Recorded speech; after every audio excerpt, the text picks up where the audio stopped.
ഇന്ന് തന്നെ ഡൗൺലോഡ് ചെയ്യൂ. കാണൂ നിങ്ങളുടെ ഫേവറേറ്റ് ഷോസ്. എനിക്ക് നിന്നോട് സ്നേഹമുള്ളതുകൊണ്ട് ഞാനത് പറഞ്ഞു. നിനക്ക് വിശ്വാസമായില്ലെങ്കിലേ ക്ഷേത്രത്തിൽ അവര് നിൽക്കുന്നതിന്റെ വീഡിയോ ഞാൻ നിനക്ക് അയക്കാം.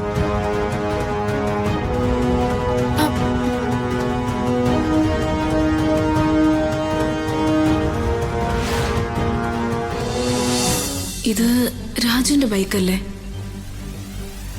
നേരിട്ട് പറയാൻ പറ്റാത്തോണ്ട് ഒരു കത്ത് എഴുതി വെക്കാം. ഞാൻ ഋതുമോളുടെ അമ്മയാണെന്ന സത്യം രാജു അറിയട്ടെ. അങ്ങനെയെങ്കിലും അവരുടെ കല്യാണം നടന്നാലോ?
വേഗം കേറ് മോനെ.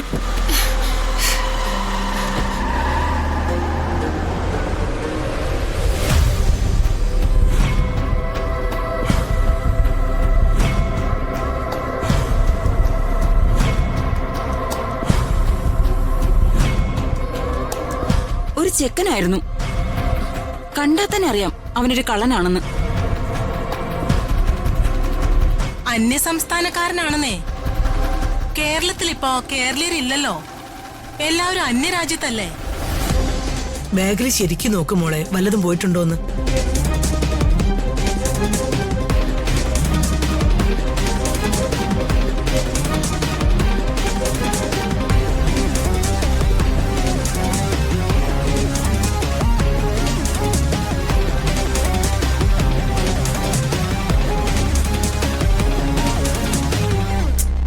ആ ചെക്കൻ വല്ലതും അടിച്ചോണ്ട് പോയോ? ഇല്ല, ഒന്നും പോയിട്ടില്ല. ആ, എന്നാ അന്യസംസ്ഥാനക്കാരനല്ല. അന്യ സംസ്ഥാനക്കാരൻ സ്വന്തം സംസ്ഥാനക്കാരൻ എന്ന് പറയരുത്. എല്ലാവരും ഈ ഭൂമിയിൽ ജനിച്ചവരാ. അങ്ങനെയാണ് ഭാരതീയരുടെ ആപ്തവാക്യം. ലോകാ സമസ്ത സുഖിനോ ഭവന്തു എന്ന. ലോകം മുഴുവൻ സുഖമായിരിക്കട്ടെ എന്നാ ഭാരതീയര് പ്രാർത്ഥിക്കേണ്ടത്. എന്നാ ശരി, വാ മോളെ. അല്ല, അമ്മായി വരുന്നില്ലേ? ഏയ്, എനിക്കെന്റെ കാറുണ്ട്, നിങ്ങൾ പൊയ്ക്കോ. നിങ്ങൾ കാറിൽ പോക്കോ, ഞാൻ പുറകെ വരാം. വാ.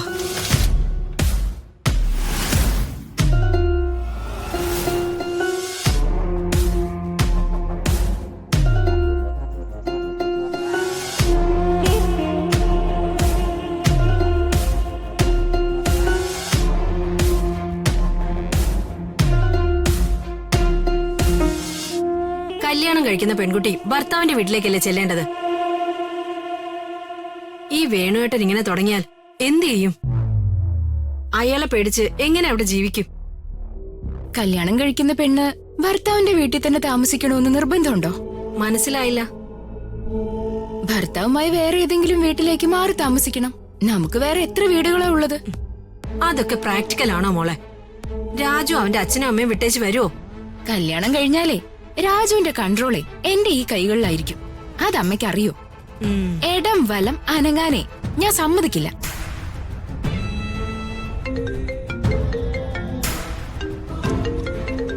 ആരാ മോളെ? അംബിക മേഡം. ഇവർക്ക് വേറെ പണിയൊന്നുമില്ലേ?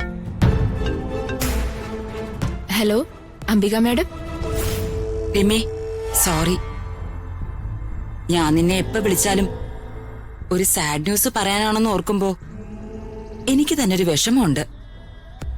എന്താ മേഡം? ഞാനേ ഒരു മുൻകൂർ ജാമ്യം എടുത്തതാ. ഇപ്പൊ വിളിച്ചതും നിനക്ക് ഷോക്കാവുന്നൊരു കാര്യം പറയാൻ തന്നെയാ. മാഡം എന്താണെങ്കിലും പറഞ്ഞോ. നീ ആ രാജുവിനെ വിശ്വസിച്ചല്ലേ ഈ കല്യാണത്തിനൊക്കെ പുറപ്പെട്ടെ? എന്നാലേ രാജു നിന്നെ ചതിക്കും. ഹ, വെറുതെ ആവശ്യമില്ലാതെ കാര്യം പറയാതെ മാഡം.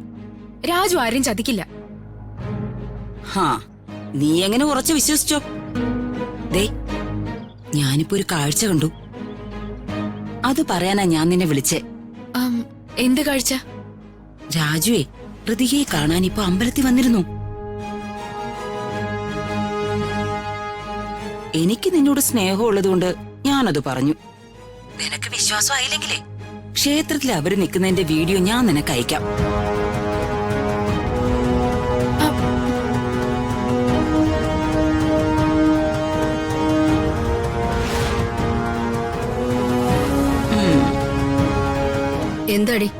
എന്താടി പ്രശ്നം? ആ ഋതികയെ കാണാൻ രാജു ക്ഷേത്രത്തിൽ ചെന്നെന്ന്.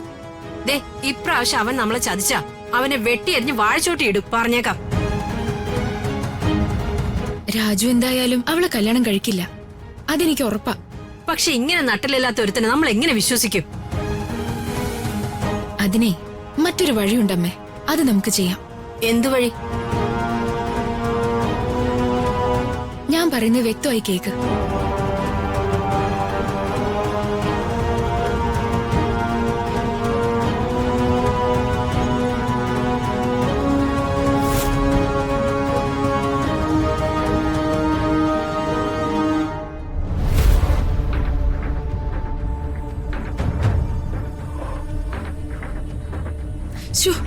കല്യാണ ദിവസം അടുക്കുന്തോറും എന്തൊരു ടെൻഷനാ. എനിക്ക് വയ്യ. എന്തിനാ ടെൻഷൻ? നമ്മൾ ഒന്നിനും ടെൻഷൻ അടിക്കരുത്. ടെൻഷൻ അടിച്ചാൽ എല്ലാം കുളമാവും. ഈ അമ്മ എന്തൊക്കെയാ ഈ പറയുന്നത്? ടെൻഷൻ അടിക്കേണ്ട കാര്യത്തിന് ടെൻഷൻ അടിച്ചല്ലേ പറ്റൂ. പിന്നെ ചെറുക്കനാണെങ്കിൽ ഒന്നും പറയാതെ ഇങ്ങനെ നടക്കുന്നു. ഭർത്താവാണെങ്കിൽ ശത്രുവായി മാറി. ഈ കല്യാണം നടന്നു കിട്ടുന്നവരെ മനസ്സിൽ തീയ.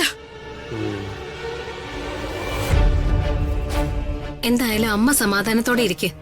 നമ്മളെല്ലാരും ഒന്നിച്ചില്ലേ? കല്യാണം ഭംഗിയായിട്ട് നടക്കും. നമ്മൾ നടത്തിയെടുക്കും. അത് തന്നെ.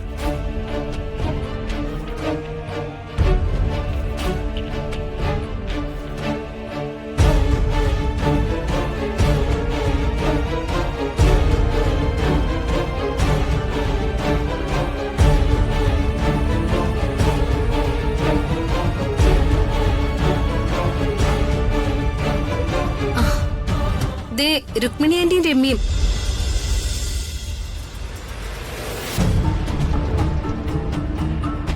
ഉണ്ടോ? ഇല്ല, ഉണ്ടില്ല. ഒരു സമാധാനം കിട്ടിയിട്ടല്ലേ വിസ്തരിച്ചൊന്ന് ഉണ്ണാൻ. ഓ കഷ്ടം. ഞാൻ ആ കാര്യം അല്ല ചോദിച്ചത്. വേണു അങ്കിള് അകത്തുണ്ടോന്ന് അറിയണ്ടേ?